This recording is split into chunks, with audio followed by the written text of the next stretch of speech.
Oke, selamat pagi Bapak Ibu dan saudara-saudara semuanya. Bagaimana kabarnya di pagi hari ini?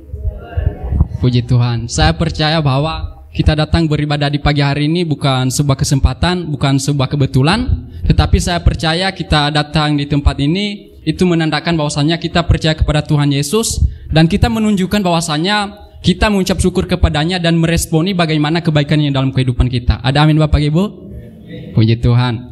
Pertama-tama saya mengucapkan terima kasih kepada Ibu Gembala di tempat ini yang memberikan kesempatan kepada saya dan terlebih-lebih kepada seluruh sidang jemaat di tempat ini yang masih memberikan kesempatan juga kepada saya di tempat ini untuk bisa melayani bersama-sama, dan itu hal yang luar biasa dalam kehidupan saya karena saya merasa sebenarnya saya udah minder sebelum datang di depan. Kayak kemarin saya udah minder karena saya merasa bahwasanya nanti bahasa saya terlalu cepat gitu. Tetapi Bapak Ibu, saya percaya bahwasanya Roh Kudus ada di dalam diri saya dan saya percaya saya bicara bisa pelan-pelan dan saya percaya pagi hari ini firman Tuhan bisa menguatkan kita semua. Bapak Ibu yang dikasihi Tuhan, sebelum kita masuk pada firman Tuhan, saya mau mengajak kita semua untuk membuka Alkitab kita yang terdapat dalam Yakobus pasal 4 ayat yang ke-14. Mari kita baca bersama-sama. Saya undang Bapak Ibu semua untuk bangkit berdiri. Yakobus pasal 4 ayat 14 dari hitungan ketiga, 1, 2, 3. Sedang kamu tidak tahu apa yang akan terjadi besok. Apakah arti hidupmu? Hidupmu itu seperti uap yang sebentar saja kelihatan lalu lenyap. Amin. Silakan duduk Bapak Ibu. Bapak Ibu yang dikasihi Tuhan, ini adalah satu ayat yang menurut saya ini saya sangat familiar dengan kita orang-orang Kristen, di mana kita percaya bahwasanya kehidupan kita, hidup kita tidak tahu apa yang akan terjadi besok. Mungkin kalau saya tanya, ada di antara Bapak Ibu yang tahu bagaimana hidupnya esok atau bagaimana? Saya percaya bahwasanya seluruh kita di tempat ini, kita pasti tidak tahu apa yang akan terjadi besok di dalam kehidupan kita. Karena kita merasa bahwasanya hidup kita ini ada di tangan Tuhan. Dan kita memang orang yang sangat percaya kepada Tuhan, kita sudah menerima Tuhan dalam kehidupan kita, dan itu kita percaya bahwasanya yang mengatur seluruh kehidupan kita adalah itu hanya Tuhan sendiri. Tetapi Bapak Ibu yang dikasihi Tuhan, survei membuktikan bahwasanya kita sebagai orang yang percaya kepada Tuhan, bahkan orang yang belum percaya kepada Tuhan sekalipun, kita pasti ada yang namanya istilah ketakutan. Kita pasti mengalami yang namanya rasa ketakutan atau rasa kelewatan momen terpenting di dalam kehidupan kita. Misalnya di dalam kehidupan yang atau perkembangan zaman yang semakin modern ini, kita sangat khawatir ketika kita tidak dekat dengan HP-nya kita. Saya percaya Bapak Ibu semua pasti memiliki HP. Tapi ketika Bapak Ibu 5 menit saja HP-nya tidak dipegang, saya percaya Bapak Ibu kayak sudah khawatir, jangan-jangan ada notifikasi yang baru masuk di HP saya. Apalagi yang punya usaha, pasti ya tiap menit dicek. Pasti itu yang kita lakukan. Tetapi Bapak Ibu yang dikasihi Tuhan, bukan hanya HP kita, ya kalau ada notifikasi dari WhatsApp kita harus lihat. Tetapi kita juga seringkali aktif di media sosial yang seringkali itu membuat kita mengalami yang namanya kesenangan. Kita merasa ketika kita aktif dalam lingkup media sosial, pasti kita bisa melihat kesenangan-kesenangan orang lain, dan bahkan kita merasa ketika melihat ada hal sesuatu yang lagi viral, misalnya ada tempat makanan yang lagi viral nih di Purwokerto misalnya. Saya percaya Bapak Ibu, saya kepengen mencoba makanan di sana. Mana tahu cocok dengan saya. Atau outfit Bapak Ibu semua, misalnya ada pakaian yang baru atau keluaran baru. Saya percaya Bapak Ibu juga merasa kepengen untuk memiliki hal yang sama. Saya juga seperti itu Bapak Ibu. Tetapi masalahnya sekarang adalah kenapa kita sebagai orang yang percaya kepada Tuhan masih memiliki rasa seperti itu. Ya mungkin itu Bapak Ibu adalah suatu hal yang biasa saja, dan itu hal yang memang wajar terjadi di dalam kehidupan kita. Mengapa terjadi hal demikian Bapak Ibu? Karena kita masih rapuh dengan yang namanya kedagingan kita. Kita memang manusia yang percaya kepada Tuhan, tetapi hanya saja untuk mengontrol diri kita itu sangat sulit bagi kita. Tetapi Bapak Ibu yang dikasihi Tuhan, kita pernah merasa bahwasanya ketika teman-teman kita, orang lain di sekeliling kita, ketika mereka pergi jalan-jalan, ketika mereka memposting sesuatu hal yang menarik di dalam kehidupan mereka, kita merasa kayak gelisah dan cemas. Kita merasa sebenarnya saya sangat senang ketika saya berada dengan dekat mereka, apalagi dengan teman-teman dekat kita. Ketika mereka mengadakan satu kegiatan, tetapi kita tidak hadir di kegiatan tersebut, kita pasti merasa jangan-jangan saya udah dilewatkan. Dan ini adalah sebuah momen penting di dalam kehidupan kita. Tetapi Bapak Ibu yang dikasihi Tuhan, ada istilah yang seringkali digunakan oleh anak muda pada saat ini, dan bukan hanya anak muda, mulai dari anak-anak, kaum muda dan juga orang dewasa seringkali mendengarkan istilah yang namanya FOMO. Nah, FOMO ini Bapak Ibu sebenarnya istilahnya bahasa Inggris, cuman saya nggak terlalu jago membacanya, cuman itu artinya fear of missing out, yang artinya perasaan takut ketinggalan atau perasaan takut kelewatan akan sesuatu hal. Nah, itu yang saya katakan tadi, kita sebagai orang yang percaya, bahkan orang yang belum percaya sekalipun pasti mengalami yang namanya rasa ketakutan atau rasa terlewatkan. Tetapi Bapak Ibu, apa firman yang barusan kita baca tadi? Seperti yang dikatakan Yakobus. Dia mengatakan, sedang kamu tidak tahu apa yang terjadi besok. Kamu tidak tahu apa yang akan terjadi besok. Apakah arti hidupmu? Hidupmu sama seperti uap yang sebentar saja kelihatan lalu lenyap. Tetapi Bapak Ibu yang dikasihi Tuhan, pernah berpikir enggak ketika Bapak Ibu merasa besok saya merencanakan ini? Tetapi kita orang percaya, kita merencanakan, oh besok kayaknya saya bisa melakukan ini. Tetapi apa firman Tuhan yang dikatakan Yakobus? Sedang kamu tidak tahu apa yang terjadi besok. Kalau kita percaya firman Tuhan, apa yang dikatakan Yakobus, sedang kamu tidak tahu apa yang terjadi besok, apakah arti hidupmu? Lalu ngapain kita harus memiliki rasa takut ketakutan? Ngapain kita harus memiliki rasa ketakutan dalam diri kita? Ngapain kita takut ketika teman-teman kita tidak mengajak kita untuk pergi ke suatu tempat? Ngapain kita takut ketika kita tidak mencoba restoran yang baru dibuka Bapak Ibu? Itu yang menjadi pertanyaannya. Tetapi kalau saya bertanya kepada Bapak Ibu semua, dan terlebih-lebih ini pertama saya tanya kepada ibu-ibu semuanya, apa keinginan ibu-ibu yang seringkali ibu-ibu semua takut untuk dilewatkan? Ya kalau ibu-ibu saya percaya bahwasannya pasti rasa takutnya ya kalau besok tidak bisa masak nasi.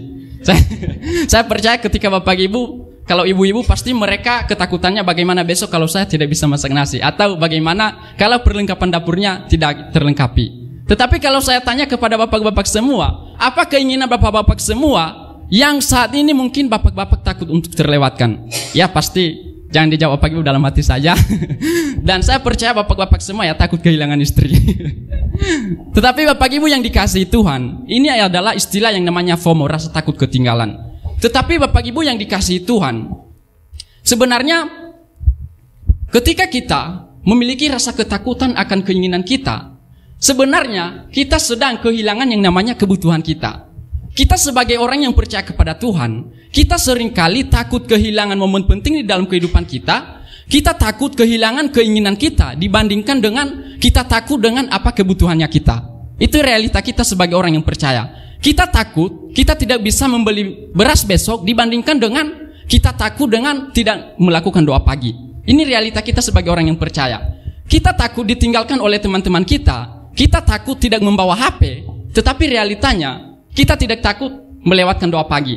Mungkin Bapak Ibu ketika tidak melakukan doa pagi pasti tidak ada rasa takutnya sama sekali.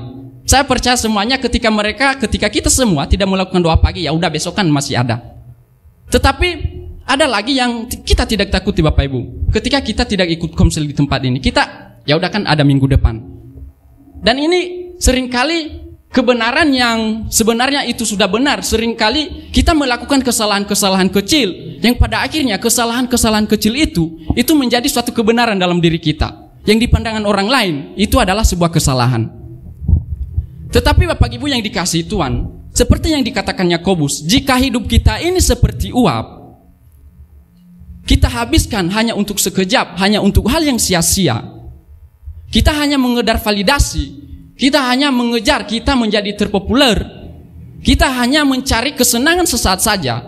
Lalu ketika Bapak Ibu menyadari hasil akhirnya, ketika kita baru menyadari kehidupan kita ini sebenarnya masih belum melakukan apa yang Tuhan mau di dalam kehidupan kita, baru kita sadar, ternyata selama ini saya hanya mengejar kesempatan yang sesaat, yang itu merupakan hanya kesenangan sesaat di dunia ini. Bagi orang pada saat ini, itu adalah hal yang mungkin istimewa bagi kita. Tetapi bagi Tuhan, itu belum tentu senang di matanya.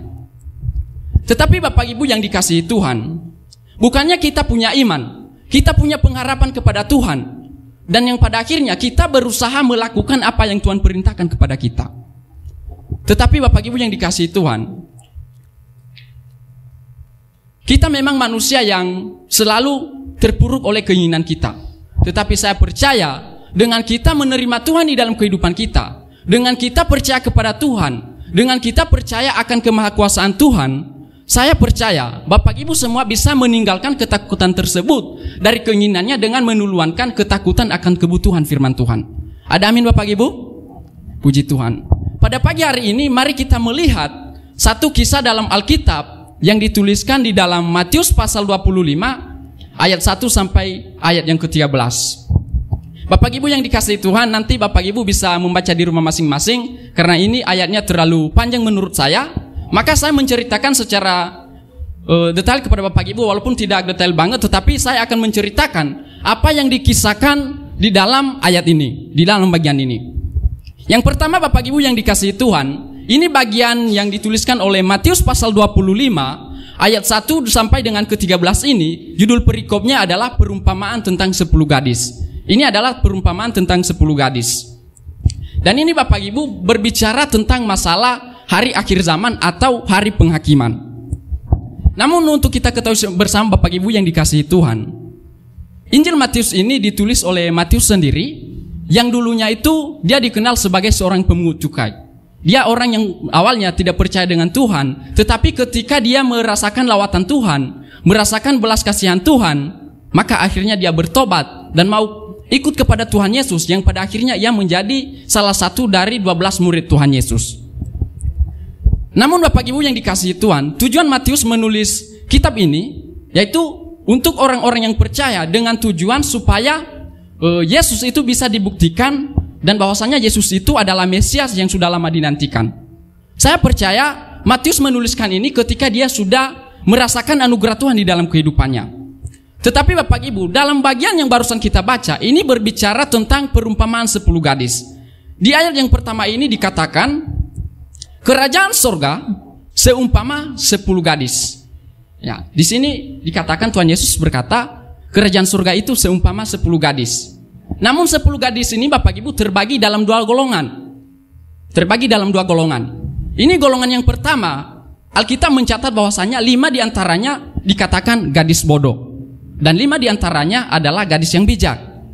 Lalu pertanyaannya buat kita semua, saat ini Bapak Ibu berada dalam posisi gadis bodoh apa gadis bijak? Oke, mungkin itu pertanyaan yang mungkin Bapak Ibu bisa jawab dalam diri masing-masing. Kemudian dilanjutkan di dalam ayat yang kedua, 10 gadis itu, tadi saya katakan 5 gadis bodoh dan 5 gadis bijak.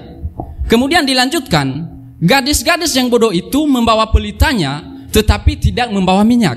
Nah ini Bapak Ibu perhatikan, gadis-gadis yang dikatakan bodoh, 5 gadis yang dikatakan bodoh itu tidak membawa minyak, tidak membawa persiapan minyak. Tetapi gadis-gadis yang dikatakan bijak, 5 gadis yang dikatakan bijak, mereka membawa pelitanya dan juga membawa minyak dalam buli-buli mereka. Lah ini suatu perbedaan Bapak Ibu. Ketika Bapak Ibu membaca ayat ini, harus memperhatikan apa perbedaan dari 5 gadis ini dan apa persamaan dari 5 gadis ini. Jika perbedaan yang mereka miliki hanya tidak membawa minyak dan hanya membawa minyak, lalu apa persamaan mereka? Mari kita lihat di dalam ayat yang ke-5 sampai ayat yang ke-7. Matius menuliskan bahwasanya, tetapi karena mempelai laki-laki itu lama tidak datang-datang, maka mengantuklah mereka semua dan tertidur. Dilanjutkan di ayat 6 dan ke-7, waktu tengah malam terdengar suara orang yang berkata, mempelai datang, songsonglah dia, dan 10 gadis itu pun bangun semuanya dan membereskan pelita mereka. Nah, di sini Bapak Ibu ada persamaan mereka. Jika di ayat yang ketiga dan keempat menunjukkan perbedaan mereka tidak membawa minyak dan membawa minyak, maka persamaan mereka di ayat ke-5 sampai yang ke-7 ini, yaitu mereka yang awalnya sama-sama ngantuk dan tidur bersama-sama. Kemudian ketika mempelai datang, maka mereka sama-sama mendengarkan suara orang yang berkata, bangunlah, mempelai datang, songsonglah dia. Dan mereka bangun bersama-sama dan membereskan pelita mereka. Nah, di sini Bapak Ibu, ini persamaan mereka sama, tindakan mereka sama, perilaku mereka sama, hanya saja perbedaan mereka membawa minyak dan tidak membawa minyak. Lalu pertanyaannya adalah, jika perbedaan mereka hanya dengan tidak membawa minyak dan membawa minyak, Lalu mengapa 5 gadis yang dikatakan bodoh itu harus dikatakan bodoh? Karena persamaan mereka lebih banyak dibandingkan dengan perbedaan mereka. Lalu jika persamaan mereka hanya dengan tindakan, lalu mengapa yang 5 dikatakan bijak harus dikatakan bijak? Nanti kalau Bapak Ibu penasaran, nanti kita bahas di ayat berikutnya. Saya lanjutkan di dalam ayat yang ke-8, dikatakan gadis-gadis yang bodoh itu berkata kepada gadis yang bijak, berikanlah kami sedikit dari minyakmu itu, sebab pelita kami hampir padam. Nah, di sini Bapak Ibu yang dikasihi Tuhan, 5 gadis yang dikatakan bodoh itu berkata kepada 5 gadis yang dikatakan bijak. Katanya, berikanlah kami sedikit minyakmu. Lalu menurut Bapak Ibu, wajar nggak ketika 5 gadis bodoh ini meminta tolong kepada 5 gadis bijak? Yang awalnya mereka ini loh sama-sama. Mereka sama-sama mendapat undangan dan ikut bersama-sama, tidur bersama-sama. Wajar ketika mereka meminta belas kasihan kepada 5 gadis bijak. Pasti sangat wajar. Ini realita kita sebagai orang yang percaya. Ketika kita berada dalam lingkup orang percaya, kita pasti ya harus memberikan lah setidaknya sedikit. Itu kan pasti pemandangan kita seperti itu Bapak Ibu. Tetapi mari kita lihat di dalam ayat yang ke-9, apa respon dari 5 gadis yang dikatakan bijak. Gadis bijak ini dilanjutkan, tidak, nanti tidak cukup untuk kami dan untuk kamu. Nah, di sini Bapak Ibu ada satu kontradiksi di mana 5 gadis yang dikatakan bijak ini memikirkan ke depannya, dan dia merasa ketika kami memberikan kepadamu, maka punya kamu dan punya kami juga sama-sama nanti kehabisan. Bagaimana itu? Nah, sebenarnya ini adalah suatu hal yang sebenarnya ya harus dipikirkan oleh orang percaya. Kenapa saya menyatakan demikian Bapak Ibu yang dikasihi Tuhan?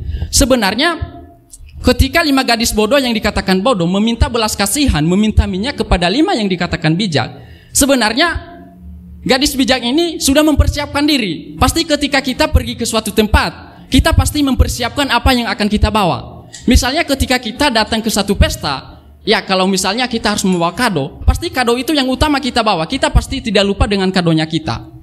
Sebenarnya kenapa 5 gadis bijak ini hanya memberikan solusi? Sebenarnya gadis bijak ini hanya memberikan solusi kepada 5 gadis bodoh. Karena ini mereka sama-sama sudah mendapatkan undangan dari sang pemilik pesta. Makanya dia hanya memberikan solusi. Karena sudah jauh-jauh hari dikatakan kamu harus ya mempersiapkan minyakmu, karena ini adalah pesta. Tetapi Bapak Ibu yang dikasihi Tuhan, apa yang dikatakan di dalam ayat yang ke-11? Kemudian datang juga gadis-gadis yang dikatakan bodoh itu dan berkata, sebelum itu Bapak Ibu, ada ayat yang menyatakan, ketika gadis-gadis bodoh itu pergi mencari minyak untuk mereka cari, untuk mereka dapatkan, maka mempelai pria itu datang, dan 5 gadis yang dikatakan bijak itu masuk bersama-sama dengan mempelai, dan segera itu pintunya ditutup. Nah, itu Bapak Ibu, kisah ini menurut saya sangat kita perhatikan, karena ini berkaitan dengan kehidupan kita. Kemudian dilanjutkan di ayat yang ke-11, datang juga gadis-gadis yang lain itu, gadis-gadis yang lain ini Bapak Ibu, 5 yang dikatakan bodoh, dan berkata, Tuan, Tuan, bukakanlah kami pintu. Nah, setelah mereka mencari minyak, dan di sini tidak dituliskan mereka sudah mendapatkan minyak atau tidak. Tetapi ketika mereka sudah pergi, lalu mempelai dan 5 gadis bijak datang, sudah masuk ke dalam ruangan, mereka baru datang, mereka telat. Lalu mereka berkata, Tuan, Tuan, bukakanlah kami pintu. Apa yang dikatakan oleh mempelai sang pemilik pesta itu Bapak Ibu? Aku berkata kepadamu, sesungguhnya aku tidak mengenal kamu. Nah, di sini Bapak Ibu, sang mempelai yang melakukan pesta itu seakan-akan tidak mengenal orang yang dia undang. Dilanjutkan di dalam ayat yang ke-13, ini kalimat penutup dari perikop ini, dan ini adalah inti dari yang diceritakan dalam perikop ini. Karena itu berjaga-jagalah, sebab kamu tidak tahu akan hari maupun akan saatnya. Nah, ini Bapak Ibu ketika saya merenungkan ini beberapa minggu saya membuat khotbah ini, dan ini yang saya renungkan. Ini adalah salah satu kisah yang tidak memiliki happy ending, yang artinya tidak memiliki kebahagiaan dalam kisah ini. Ketika kita membaca kisah ini, tidak ada kebahagiaan dalam diri kita. Ini sebenarnya sad ending atau sebuah kisah yang begitu kejam. Ini sebuah kisah yang begitu kejam karena masa 5 gadis bodoh yang hanya tidak memiliki minyak itu tidak diperbolehkan untuk masuk ke dalam pesta tersebut. Lalu Bapak Ibu yang dikasihi Tuhan, ini katanya perumpamaan tentang akhir zaman. Lalu pertanyaannya, jika kerajaan sorga sangat kejam seperti kepada 5 gadis bodoh ini, berarti layakkah kita sebagai orang percaya masuk ke dalam kerajaan surga? Apakah kita sudah layak masuk ke dalam kerajaan surga kalau kerajaan surga itu sangat kejam, begitu kejam kepada orang-orang yang tidak mempersiapkan diri? Namun Bapak Ibu yang dikasihi Tuhan, Ini sangat kontradiksi juga dengan apa tujuan Yesus datang ke dunia ini. Tujuan Yesus datang ke dunia ini adalah Dia datang untuk mencari yang hilang. Dia datang bagi yang berdosa. Dan pada akhirnya Dia datang untuk menyelamatkan mereka yang belum percaya kepadanya. Lalu Bapak Ibu yang dikasihi Tuhan, jika tujuan Yesus datang untuk bagi yang berdosa, bagi mereka yang tertolak, lalu mengapa 5 gadis yang bijak ini tidak mendapatkan belas kasihan? Bapak Ibu yang dikasihi Tuhan, yang harus kita perhatikan di dalam kisah ini, yang pertama, 10 gadis ini merupakan simbol dari kehidupan kita sebagai orang Kristen yang percaya kepada Tuhan. 10 gadis ini kita adalah orang-orang Kristen. 10 gadis ini adalah lambang dari orang Kristen. Semuanya orang Kristen yang sudah percaya kepada Tuhan. Tetapi orang Kristen ini Bapak Ibu terbagi dalam 2 golongan. Ada yang benar-benar percaya dan ada juga orang Kristen yang hanya Kristen KTP. Bisa dikatakan seperti itu. Kemudian mempelai pria ini merupakan simbol dari atau tipologi dari Yesus Kristus yang datang kedua kalinya ke dunia ini untuk melakukan penghakiman Bapak Ibu. Dan ketiga, pelita. Ini adalah pelita simbol dari iman atau perbuatan baiknya kita. Ini berbicara tentang iman dan perbuatan kita. Sedangkan minyak ini merupakan simbol dari anugerah Roh Kudus, perbuatan baik yang kita lakukan, dan bagaimana cara kita menghidupi firman Tuhan. Ini arti dari minyak ini Bapak Ibu. Dan yang terakhir, pintu yang tertutup. Ini merupakan simbol dari penghakiman akhir, penolakan. Ini arti dari kalimat-kalimat ini Bapak Ibu. Dan ini saya kutip dari tulisan seorang teolog dari Timur yang hidup pada abad ke-7, namanya Saint Maximus the Confessor. Dia adalah seorang bapak gereja, sang pengaku iman yang sudah memberikan hidupnya sepenuhnya kepada Tuhan. Nanti Bapak Ibu bisa melihat bagaimana kehidupan Saint Maximus ini. Tetapi Bapak Ibu yang dikasihi Tuhan, dalam kisah ini saya mengobservasi kenapa sebenarnya apa yang menjadi kesalahan dari 5 gadis bodoh ini, kenapa mereka itu harus dikatakan bodoh. Itu yang membuat saya penasaran dan harus mencari tahu apa yang membuat 5 gadis bodoh ini harus dikatakan bodoh jika kesalahan mereka hanya tidak untuk membawa minyak. Sebenarnya Bapak Ibu yang dikasihi Tuhan, pada saat mereka kehabisan minyak dan mereka mendengar bahwasanya pengantin atau mempelai datang, sebenarnya 5 gadis yang dikatakan bodoh ini terlalu percaya dengan tuntutan. Mereka terlalu percaya dengan kata orang lain. Yang artinya bagi 5 gadis bodoh ini, mereka lebih percaya bahwasanya minyak mereka lebih berharga dibandingkan dengan diri mereka dan kehadiran mereka dalam acara tersebut. Bagi 5 gadis bodoh ini Bapak Ibu yang dikasihi Tuhan, bagi mereka minyak itu sangat penting bagi diri mereka dibandingkan dengan harga diri dan kehadiran mereka dalam pesta tersebut. Lalu yang menjadi pertanyaannya, berarti kesalahan mereka di mana? Jadi kesalahan 5 gadis bodoh ini dikatakan bodoh adalah karena mereka terlalu percaya dengan kata orang lain. Mereka terlalu percaya dengan tuntutan. Ketika kamu tidak membawa minyak, maka kamu tidak bisa masuk ke dalam pesta. Ketika pelitamu padam, maka kamu tidak bisa masuk ke dalam pesta tersebut. Lalu Bapak Ibu yang dikasihi Tuhan, sebenarnya 5 gadis yang bodoh ini sebenarnya mereka adalah orang-orang yang percaya. Ini adalah gambaran orang-orang yang percaya kepada Tuhan. Mereka punya iman, percaya kepada Tuhan. Hanya saja mereka sulit untuk melakukan firman tersebut. Udah percaya, udah datang ke gereja. Sama seperti kita udah datang ke gereja, hanya saja kita melakukannya atau enggak. Ini adalah gambaran dari 5 gadis bodoh ini. Kemudian observasi saya yang kedua adalah apa yang membuat 5 gadis bijak ini harus dikatakan bijak. Padahal mereka ini tidak peduli dengan teman-teman mereka, tidak peduli dengan 5 gadis yang dikatakan bodoh ini. Sebenarnya Bapak Ibu yang dikasihi Tuhan, 5 gadis yang dikatakan bijak, sebenarnya ada juga kesalahannya. Apa kesalahannya? Bagi mereka, bagi 5 gadis yang bijak ini, minyak bagi mereka lebih berharga dibandingkan dengan diri saudara mereka. Itu yang ada dalam pikiran 5 gadis yang bijak ini. Bagi mereka, ketika mereka kehabisan minyak, berarti mereka tidak bisa bertemu dengan mempelai. Makanya bagi mereka, minyak itu harus lebih berharga dibandingkan dengan orang lain. Lebih berharga dengan teman-teman yang bersama-sama dengan mereka. Lalu ini Bapak Ibu, kenapa kalau mereka punya kesalahan yang sama, hanya yang dipersoalkan masalah minyak, mereka punya tujuan yang sama, yaitu untuk bertemu dengan sang pemilik pesta. Lalu yang menjadi kebenaran mengapa 5 gadis bijak ini harus dikatakan bijak, yaitu dapat kita lihat di ayat yang terakhir ini, ayat 13. Karena itu berjaga-jagalah sebab kamu tidak tahu akan hari maupun akan saatnya. Nah, ini jawaban mengapa 5 gadis bijak ini harus dikatakan bijak. Mereka ini, 5 gadis yang dikatakan bijak ini, mereka sudah persiapan. Mereka ini adalah orang-orang Kristen yang sudah mempersiapkan dirinya jauh-jauh. Makanya ketika mereka masuk ke dalam pesta, mereka tidak memikirkan orang lain. Sama halnya dengan di akhir zaman Bapak Ibu. Ketika kita berada di dalam penghakiman, kita tidak bisa menolong sesama kita, apalagi keluarga kita tidak bisa menolong. Makanya 5 gadis yang dikatakan bijak ini, mereka tidak peduli dengan teman-teman mereka. Karena mereka sudah mempersiapkan diri, mereka sudah berjaga-jaga. Walaupun sang pemilik pesta mempelai itu, mereka tidak tahu kapan waktu datangnya kepada mereka. Lah itu Bapak Ibu mengapa 5 gadis bijak ini harus dikatakan bijak. Dan mengapa 5 gadis bodoh ini harus dikatakan bodoh. Yang pertama, kenapa harus dikatakan bodoh? Karena mereka terlalu percaya dengan perkataan orang, tuntutan orang lain. Dan yang kedua, mengapa mereka harus dikatakan bijak? Karena mereka sudah mempersiapkan diri baik-baik. Dan mereka memiliki hati yang berjaga-jaga. Mereka punya kewaspadaan Bapak Ibu. Jadi Bapak Ibu yang dikasihi Tuhan, yang menjadi kebenarannya bagi kita adalah, yang pertama, ternyata kisah ini bukan berbicara masalah bodoh atau bijaknya sebenarnya. Sebenarnya ini bukan berbicara masalah bodoh atau bijaknya. Karena kalau ini berbicara masalah bodoh atau bijaknya, Tuhan tidak menciptakan manusia ini bodoh.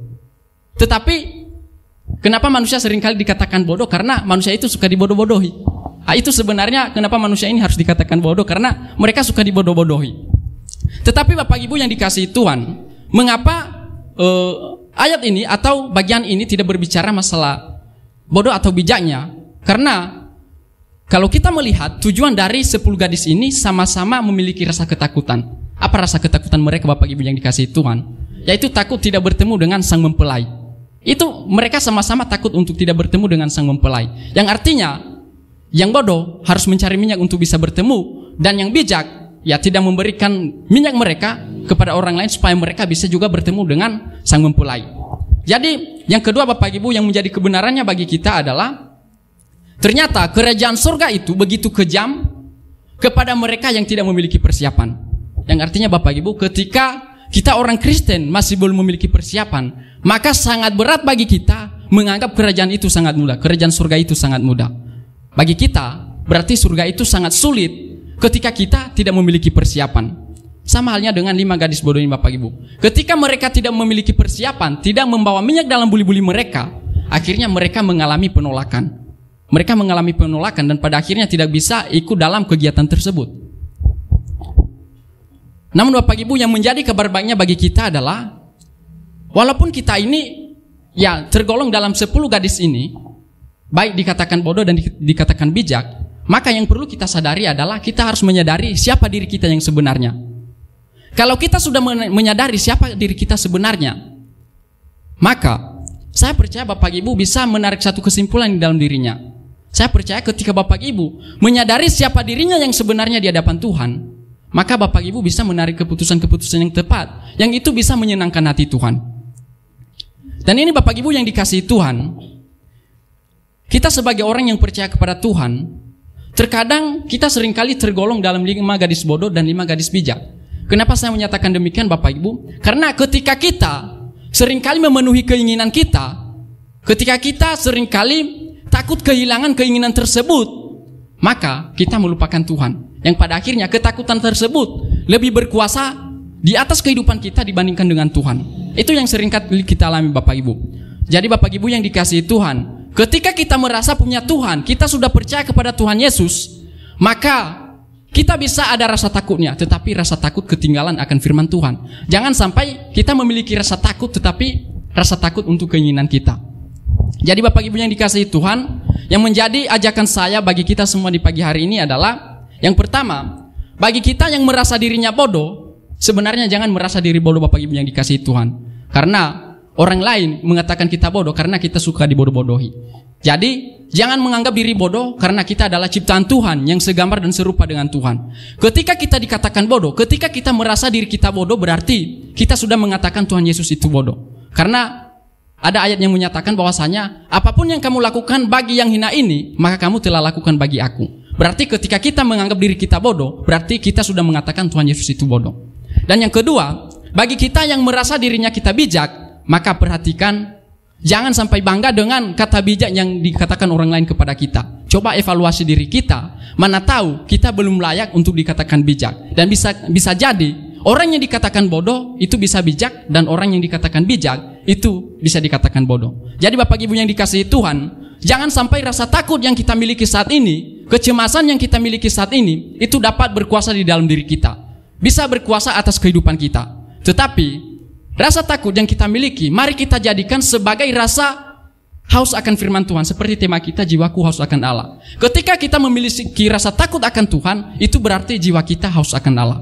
Oleh karena itu Bapak Ibu, saya percaya firman Tuhan di pagi hari ini bisa menjadi renungan bagi kita, bisa menjadi pergumulan kita setiap pribadi di tempat ini, supaya kita memang manusia yang memiliki ketakutan, tetapi saya percaya ketakutan tersebut kita bisa cegah bersama dengan Tuhan, dengan merasakan jiwa kita haus akan firman Tuhan.